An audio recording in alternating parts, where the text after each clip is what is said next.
एक ग्रामीण दृश्य पके धान के खेत के बगल से एक रास्ता गुजर रहा है। एक व्यक्ति चल रहा है।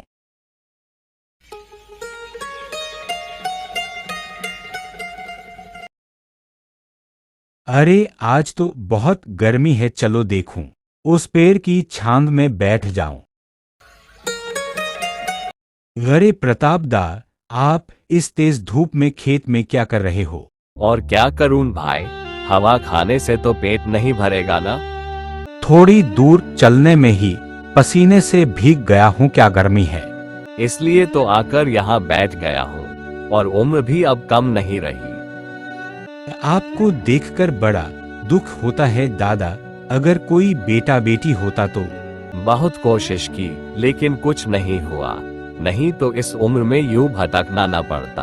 आपको चिंता करने की जरूरत नहीं, आराम से भी जिएंगे तो कुछ कमी नहीं होगी। क्या इसी का नाम जीवन है? सब भगवान की लीला है। कोई अमीर, कोई गरीब, कोई दुखी, कोई भिखारी।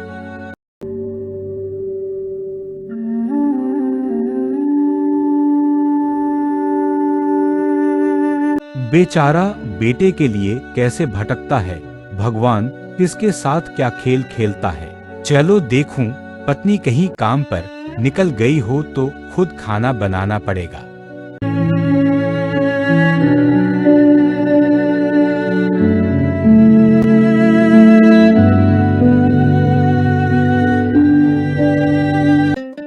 घर पहुंचकर पत्नी को बुलाता है। ऐ सुनो, कहाँ चली गई थी?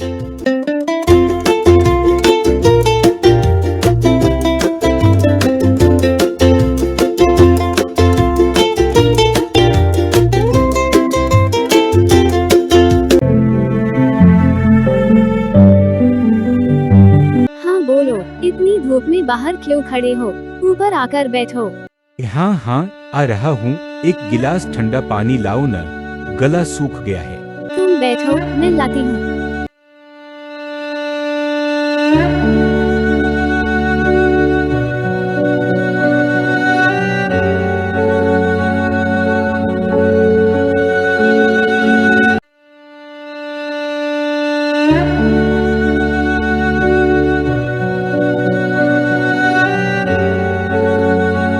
वो बैठकर पानी पीता है और राहत महसूस करता है। बाप रे बाप, क्या गर्मी है, शरीर जल रहा है। अरे क्या ठंडा पानी है, कहाँ से लाई? गर्मी देखकर मटके में पानी भर के रखी थी।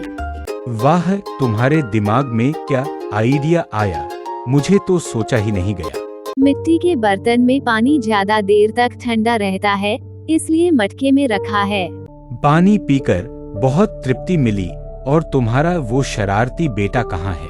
सुबह खाना खाकर निकला, तब से नहीं लौटा। उसे ज्यादा ढील मत दो, पढ़ाई पर ध्यान देने को कहो।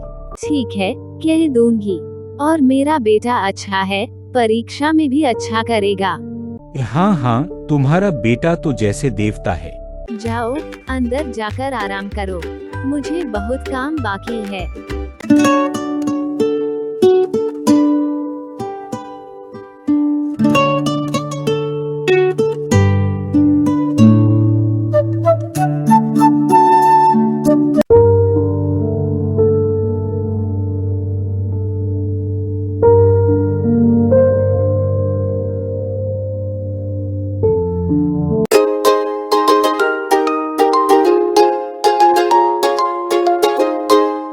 अरे तुम अभी तक लेटी हो? मुझे कुछ अच्छा नहीं लग रहा, कुछ करने का मन नहीं हो रहा।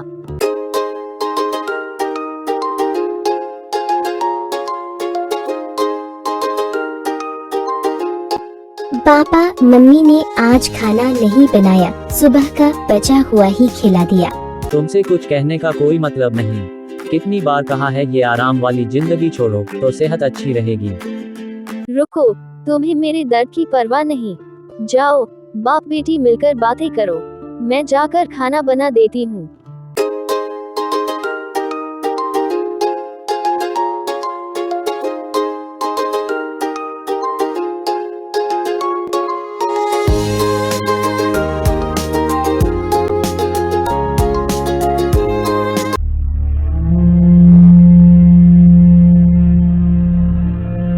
रात का समय, तीनों बिस्तर पर बातें कर रहे हैं। तुम मुझे हर बार ऐसे क्यों कहते हो? क्या मैं ज्यादा खर्च करवाती हूँ? तुम कभी समझना ही नहीं चाहती। जब शरीर ठीक न हो तब धन संपत्ति की क्या कीमत।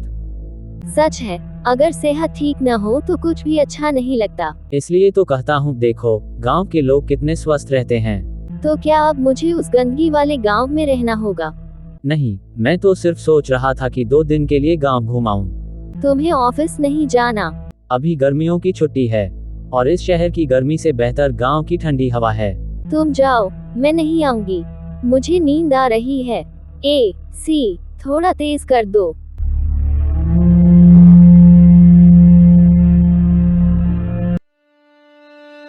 गांव में प्रताप की पत्नी मुर्गियों को दाना डाल रही है। बेटा पास में है। अच्छे से मुर्गियों को खिला देना गिन्नी, कल मोहन आने वाला है। सच में काकू आ रहे हैं और काकी चारू भी। हाँ बेटा, सब आ रहे हैं, 2 दिन रुकेंगे। अचानक गांव की याद कैसे आ गई उन्हें, वो भी हमारे जैसे गरीब के घर में। छोड़ो ये सब, बस इतना देखना कि वो खुश रहें, कोई शिकायत ना करें। तुम तो अपने भाई पर जान छिड़कते हो। उसकी पत्नी कैसी है, भूल गए? माँ, तुम शहर वालों की बातें नहीं समझोगी। वो तो खाना भी ज्यादातर खरीद कर खाते हैं। हाँ बेटा, चलो अब ये कांटा लेकर पोखर से बड़ी रोहू मछली पकड़ो, काकू आएंगे। ठीक है पापा, सिर्फ बड़ी मछली पकड़ूंगा, छोटी को छोड़ दूंगा। गिन्नी, मैं बाजार जा रहा हूँ, कुछ अच्छा मिलता है क्या देखता हूँ। पत्नी मन में कते है, भाई के लिए तो सारा प्यार उमड़ता है। मोहन और उसका परिवार गांव पहुंचता है। अरे आ गए, कोई दिक्कत तो नहीं हुई? नहीं दादा, बस स्टेशन से पैदल आना पड़ा। हे भगवान, इतना चलकर। कोई बात नहीं, ज्यादा दूर भी तो नहीं है। बाहर ही बातें करोगे क्या? चलो अंदर।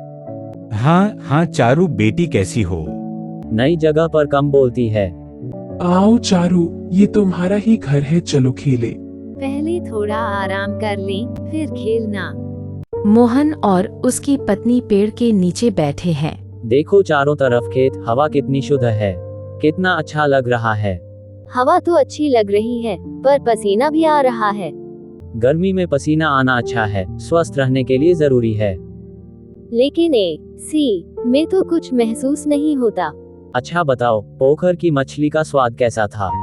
बहुत बढ़िया था, चिकन भी स्वादिष्ट था। शहर में ऐसा स्वाद कब मिला? नहीं, सच में नहीं मिला। प्राकृतिक चीजें सबसे अच्छी होती हैं। देखो दादा भाभी कितने स्वस्थ और खुश रहते हैं। सच में, मुझे भी अब अफसोस हो रहा है। काश मैं गांव में रह सकती।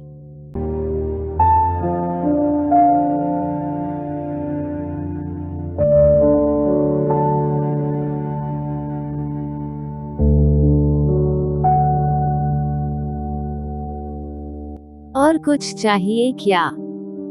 नहीं भाभी, पर बताओ तो सही, इतना ठंडा पानी कहाँ से लाई? हाँ दीदी, फ्रिज का पानी भी इतना ठंडा नहीं होता। ये तो नल का पानी है, मिट्टी के मटके में रखी हूँ। वाह, फिर फ्रिज की क्या जरूरत। तुम लोग बातें करो, मैं जरा आती हूँ।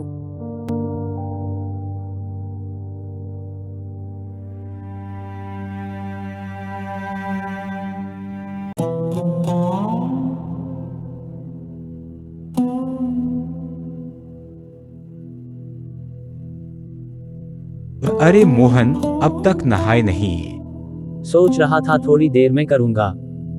चलो सब मिलकर पोखर में नहाते हैं, पानी बहुत ठंडा है। हाँ दादा, बहुत दिन हो गए पोखर में नहाए हुए। क्या मजा, मैं भी नहाऊंगी। हाँ बेटा, चलो नहाओ, मजा आएगा। रात को सब साथ बैठकर खाना खा रहे हैं। दादा, एक बात कहनी है। हाँ कहो। अब शहर में नहीं रहना चाहता, गांव में कुछ करना चाहता हूँ। पर तुम्हारी पत्नी और बेटी रह पाएंगे। मैंने ही कहा दीदी, अब मैं गांव में ही रहना चाहती हूँ। संपत्ति के पीछे अंधी थी, पर असली सुख गांव में हो। तो फिर कोई दिक्कत नहीं। देखो मोहन, भगवान अमीर गरीब सबको बराबर देखता है। अमीर सीट खरीदते हैं और गरीब को प्रकृति की हवा मिलती है। सच दादा, गर्मी में AC नहीं, पेड़ों की हवा चाहिए, और उसके लिए ज्यादा से ज्यादा पेड़ लगाने होंगे। समझे काकू, इसीलिए तो स्कूल में सिखाते हैं पेड़ लगाओ, पर्यावरण बचाओ, एक पेड़ काटो 10 पेड़ लगाओ।